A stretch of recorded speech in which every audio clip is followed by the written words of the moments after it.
Hello everybody, I'm Katie Knight and welcome back to Can You Put Me on Guest List. Hope everybody's well out there, hope you're all good. I have a very interesting and insightful show for you guys today. This week we are going to be talking about sustainability within the dance music industry with artist, producer and entrepreneur Sam Feldt, who holds climate change and sustainability very close to his heart.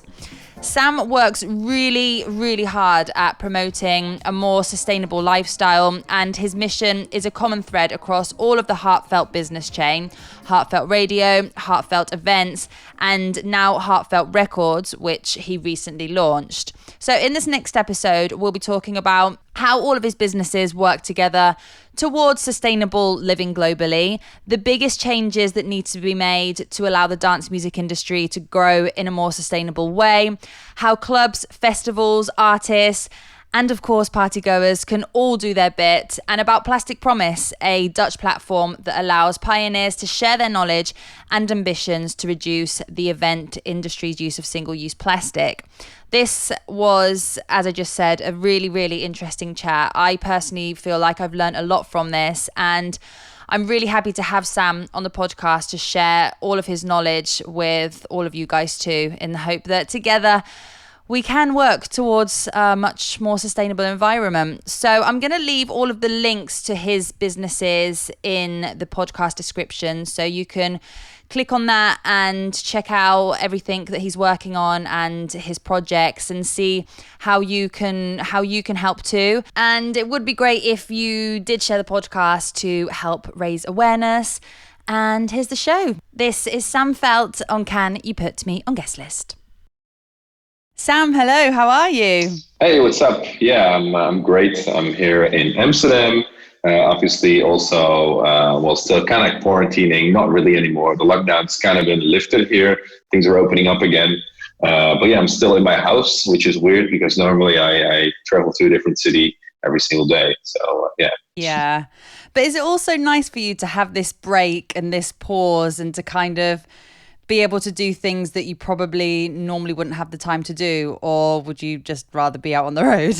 Well, physically and mentally, it's great, having that opportunity to actually sleep a little bit more, having that full 8 hours of sleep, also spending time and putting focus into the projects that need focus, things like finishing music, things like my label, Heartfeldt Records, the Heartfeldt Foundation. I've got a few other businesses that I co-own. So it's, I don't know, like all these things that are usually on second place now became first place, which kind of shifted my priorities. But it's nice. I just miss the touring. I miss playing. I miss DJing, the traveling. Yeah. But yeah, hopefully end of the year that will start to pick up a little bit again. Yeah. So it doesn't really sound like you've been having a lot of relaxing time. It sounds like you've been really busy. No, I've you see those gold and platinum records on the wall. I do. That wall is still way too empty. So I've got some work to do. Love that. Great answer. So I'm really excited to talk to you today because you hold climate change and sustainability very close to your heart, and you do a lot as an artist and also through all of your Heartfeldt businesses to teach and give more information about environmental issues the world faces and what changes every individual can make in their lifestyle. So I think a good starting point would be to talk about the point in your life that made you realize that we obviously do have a really big problem and changes do need to be made to work towards a more sustainable planet, and these changes need to be made very quickly. And what were your first steps? Well, as a young boy, I was brought up by two hippies. So I was raised a vegetarian. They were, growing their own produce in the garden. And I lived quite consciously growing up. And then when I became a DJ, started flying all over the world, touring, playing all these shows, not always eating healthily and sustainably. And I realized about 3 years ago that my lifestyle that I was living wasn't sustainable, but it was also not in line with my values and the way that I was brought up in. So I started the Heartfeldt Foundation to become a platform for sustainability in the events and entertainment industry. First started changing things in my own life, like, plastic-free rider, shredding my car, offsetting my carbon emissions, eating less meat. And then we developed, together with the foundation, a model called the Give, Do, Inspire, Empower model to kind of serve as a blueprint for other influencers in our industry. So that's kind of like the journey we've been on from, me being born, getting raised until now. Yeah. I mean, I guess for you as well, if you were raised as a vegetarian, how have you found that as a touring artist? Because I've spoken to other touring artists before that are vegetarian or vegan or just follow a very healthy diet. And obviously when you're constantly on the road, that can be very difficult to follow. So how have you found that? It's super difficult. You're really, really dependent on whatever the offering is at airports, and even worse, airplanes. And you just need to eat. Sometimes it's 4 a.m. in the morning. You haven't slept for 2 days. You're hungry as hell.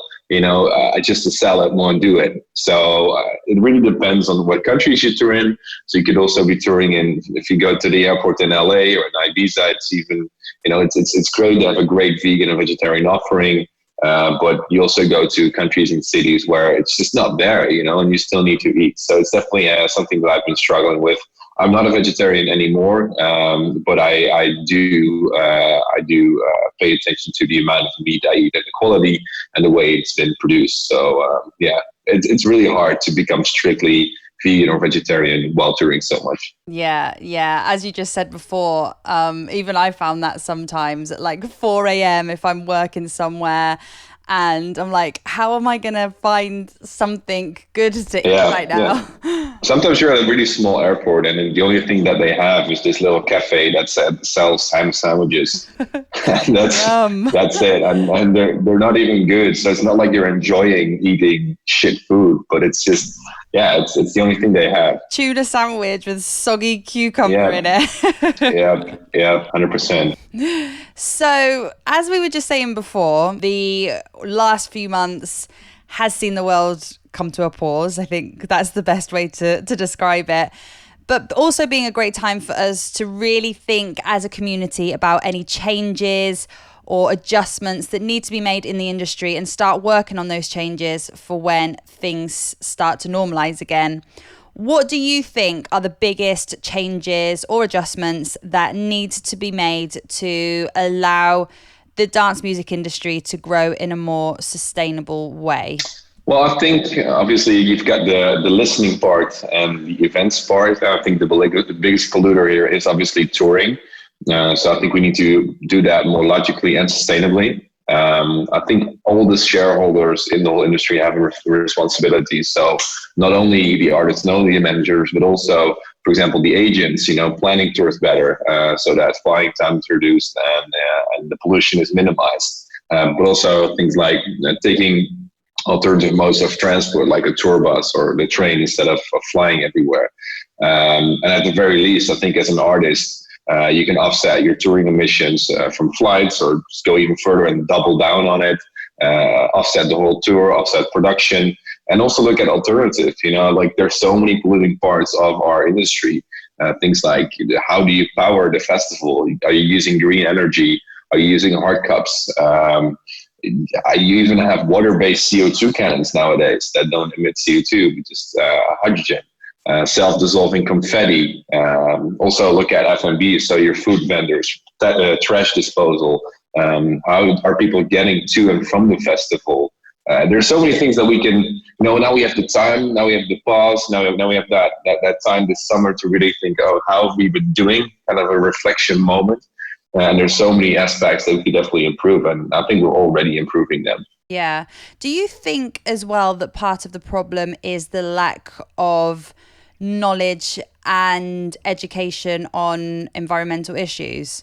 I think it's more about caring. Like the knowledge is there. If you go online and you just Google, what can I do to make my festival more sustainable? There's tons of ways. There's plans, there's organizations like Green Events. There's initiatives like the Plastic Promise, Plastic Soup Foundation. There's so much information out there that I think it's more about caring and really putting the time, money, and effort into making the right choices than not having access to information. Because now with the internet, you have everything that you need at your fingertips. It's just sometimes the easy choice is not you have to make hard choices in order to make the correct one. Yeah, sometimes the convenient choice isn't the right choice. Yeah. So your mission is a common thread across the whole Heartfeldt business chain: Heartfeldt Radio, Heartfeldt Events, and now Heartfeldt Records. Can you explain what each business does to work towards sustainable living globally and how listeners can support the projects? So the Heartfeldt brands, they all work in synergy, which means that if one of them grows bigger, it impacts the whole ecosystem in a beneficial, circular way. So, for example, an artist releases a track on Heartfeldt Records. From Heartfeldt Records, 1% of all royalties gets donated to the Heartfeldt Foundation. The Heartfeldt Foundation supports green projects. Because it's an Heartfeldt artist, the track gets played on Heartfeldt Radio. Because it gets played there, hundreds of thousands of people listen to it, which then increases the royalties, increases the donation to the Heartfeldt Foundation. Then the artist grows bigger. We book him on one of the sustainable Heartfeldt events. That in turn generates awareness around how can I do a sustainable event under fans, promoters, artists. And maybe after an artist is released with 2, 3, 4 tracks on the label, he starts realizing, hey, I'm part of this movement, and he himself becomes an ambassador of the Heartfeldt Foundation and also starts generating awareness and change in his own fan base. So it's kind of like every step of the way, whether it's a release, whether it's an event that we throw, whether it's an episode of our radio show, we always make sure that it benefits the whole ecosystem and it makes an impact. And that sounds maybe weird. How can a radio show make an impact on the Heartfeldt Foundation? But for example, on every radio show, we talk about what the foundation does. How listening to one of our, for example, we're building a forest in Costa Rica with the money from my latest single. Wow. And stuff like that. So telling stuff like that in the radio show and making people aware of what you can do is, I think, the biggest purpose. Yeah, that's amazing. I love how all of your businesses are so connected. Kind of linked, yeah. Yeah, it's really cool. I closely follow the Bye Bye Plastic Foundation, which, for listeners that don't know, is an initiative by Blondish to remove single-use plastic from the music industry, and they're doing a fantastic job. How can festival or club owners contribute to a more sustainable environment, and also what can the people that attend these events do? I know there's a lot, but if you could just give us a few ideas. Yeah, there's so much. I think, like I said, it's all about the choices you make. So aspects, for example, food and beverage, artist and fan transport, energy, waste, water. It's if you really think about it, if you spend the time to just Google for 30 minutes on topics like green energy, you'll find tons of alternative for diesel generators. If you spend an hour Googling local food and beverage suppliers that are actually sustainable and care about the sustainability and the environment, you'll be able to find them. If you just spend the time as a festival or club owner to research those different subjects that might be either sustainable or a polluter, you'll find the right choices. It's just about caring enough. And I think for festival goers, you can also do a lot. You can bring your own bottle. You say no to plastic bags, carpool, public transport. Don't print your ticket if you don't need to print your tickets. Show it on your phone. Clean up your trash. Don't throw shit on the ground or at the festival. Also supporting the festivals that are doing well, I think is a big thing that you can do. Really researching the festival that you're attending and see if they match your values that you want to support. I think it's important as well for clubs and festivals especially to use their voices as much as they can and to tell people, educate people on what they can do to contribute to a more sustainable environment. And I was actually having this conversation with somebody the other day. Here in Ibiza, the big clubs, Ushuaia, High, Amnesia, they have such a big following. So many people go to the clubs every single year. And I just feel like they should use their voice and platform a lot more to ultimately teach and educate people and to raise awareness. Yeah, 100%. I think that goes both ways. So the visitors can also demand clubs and festivals to go green and to, you know, make the right choices. You know, you have so much power as a consumer, as a visitor. You have the choice where to spend your money, you know, and that's such a powerful decision that you can make on a daily basis. And also when you plan your festival summer, you know, and then if the clubs and festivals start realizing that they need to be more sustainable in order to attract your attention and your money, to be very fair, they will do it. You know, in the end, it's an industry, so they need to make money. And if they can't make money anymore because people aren't showing up anymore because they're not making the right choices, I think that's a very powerful signal. But yeah, they do have like the artists, like everybody in the industry, they have a responsibility to educate the crowds as well. Yeah. Yeah, definitely. And what about yourself as an artist? I know you mentioned a few things at the beginning of the podcast, but what are the biggest eco-friendly changes that you've made? Yeah, so with the Heartfeldt Foundation, we work based on a give, do, inspire, and empower model. And I'll more quickly tell you what that kind of means, and I'll give you a few examples as well. So give stands for giving, obviously, which means raising money for a good cause. So, for example, like I said, I'm donating 1% of my royalties of the Heartfeldt Foundation to a good cause. I did an event during last year's ADE, of which all the money that was raised was actually a donation. So all the ticket prices were a donation, and all the money went to building a forest also in Costa Rica. Well, do is showing people that you're changing as well. So things like implementing a plastic-free rider, or for example, using carpooling to get to shows and then documenting that on social media and stuff like that. Inspiring is using your reach. So, for example, I have 500,000 followers on Instagram. I go on, podcasts like these. I go on national TV here in the Netherlands, and I talk about what I do to hopefully inspire other people to do the same, or at least look critically at their own lives. So I think that's one big thing that influencers like myself can do. And empower stands for empowering businesses that are already doing well. So getting booked at and supporting the right festivals, the right companies, the right, food and beverage suppliers, put them on your rider instead of the companies that are not doing so well. I went to Uganda, for example, to raise awareness and also support some decarbonization projects there. There's a lot of stuff that we do, and I think by following that model, you make it kind of holistic in a way. So it's not just donating, or you just sending people what to do, but you actually live up to your vision yourself as well. Do you find that from sharing on social media the way that you live and the changes that can be made to anybody's lifestyle, do you find that you do get a lot of people asking you about what changes they can make and how they can do that? Yeah, so I see it a lot under my fans. I see it a lot under organizers. I would love to see a little bit more under artists. So I have not gotten a lot of questions or feedback from the artist community. So I get asked every year to, speak at ADE Green, and be an ambassador of the Plastic Promise, and even Ultra and Coachella asked me to host something there. So they're definitely paying attention, and that's great. But I think artists themselves could definitely pay a little bit more attention to what's happening and how they can contribute.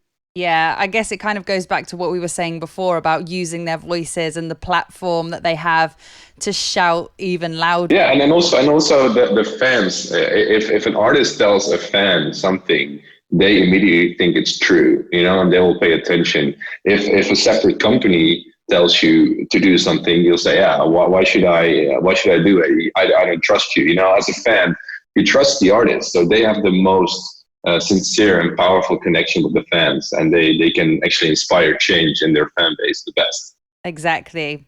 You have traveled and played all over the world.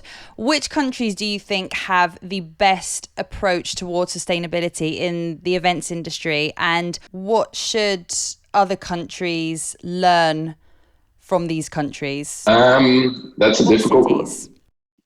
Well, I guess every country has different environmental issues and focal points, but I think in general, Scandinavian countries do really well.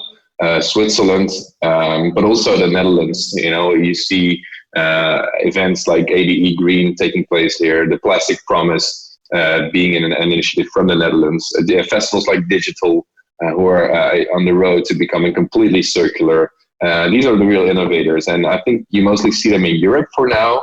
I think the US is following along, and they're really trying. You see, for example, Ultra really making an effort to become more sustainable as well. Asia, I think, is still a little bit behind, but that's kind of globally how I see it. So I think we're here at the forefront in Europe. You mentioned before that you're also an ambassador of Plastic Promise, which is a Dutch platform that allows pioneers to share their knowledge and ambitions to reduce the event industry's use of single-use plastic and to recycle the remaining disposables in the most sustainable way possible. Can you tell us a little bit more about this project? Yeah, I think it's a little bit, you can compare it to like a knowledge base. So it's companies trying different things, seeing what works, what doesn't work, and then sharing it. And I think that's great because other companies, events organizers, management agencies, they can learn from it and adopt the best practices. And it's also great because it holds the participants of the Plastic Promise accountable. They literally have to make the promise to the government on how they will improve their plastic consumption. So I think it's great we have it in the Netherlands. I'm really proud to be an ambassador of the project. And, last ADE was the first time we actually looked back on it. That was the first year anniversary. And there was already too much to be told and shared to fit in the time that we had at the conference. So I think it's really helpful for the industry.